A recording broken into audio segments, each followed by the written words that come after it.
All right, welcome to part 3 of Objective Summary. We're going to be finishing up the short story. Thank you, ma'am. Thanks, ma'am. Hopefully you were able to write part 2's Objective Summary. You wrote down all the important details in order and you cut out anything that was not necessary. All right, so this is part 3. Just like before, I'll be reading it out loud. Feel free to read it with me. If you want to read it by yourself, you can just turn down the volume or go ahead and just read it yourself. Okay, part 3, here we go. In another corner of the room, behind a screen, was a gas plate and an icebox. Miss Jones got up and went behind the screen. The woman did not watch the boy to see if he was going to run now, nor did he watch her purse, which she left behind her on the daybed. But the boy took care to sit as on the far side of the room where he thought she could easily see him out of the corner of her eye, if she wanted to. He did not trust the woman not to trust him, and he did not want to be mistrusted now. Now that part, I really like that turn of phrase. He did not trust the woman not to trust him, and he did not want to be mistrusted now. What do you think that means? Bonus points to send me an email. What does that phrase mean? Or make sure you include it in your objective summary. What does that mean? He did not trust the woman not to trust him. Cool phrase. All right, let's keep going.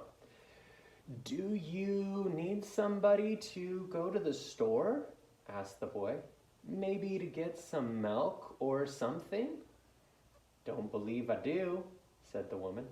Unless you just want sweet milk yourself, I was going to make cocoa out of this canned milk I got here. That will be fine, said the boy. She hesitated. Some lima beans and ham she had in the icebox made the cocoa and set the table. The woman did not ask the boy anything about where he lived or his folks or anything else that would embarrass him.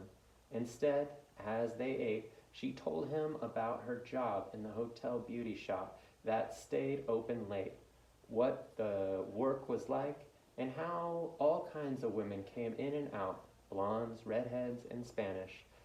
Then she cut him a half of her 10-cent cake. Eat some more, son, she said.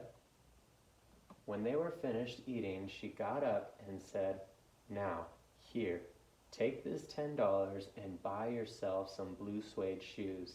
And next time, do not make the mistake of latching on to my pocketbook nor anybody else's, because shoes come by devilishes like that will burn your feet.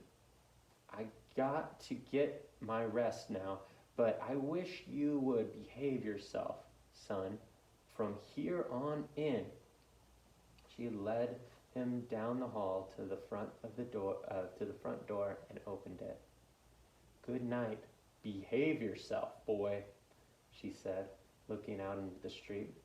The boy wanted to say something else other than, Thank you, ma'am, to Mrs. Lucia Bates Washington Jones, but he couldn't do so as he turned at the barren stoop and looked back at the large woman in the house. He barely managed to say, Thank you, before she shut the door, and he never saw her again. All right. So make sure you put in the objective summary of this text, include all the details, cut out anything that isn't really important.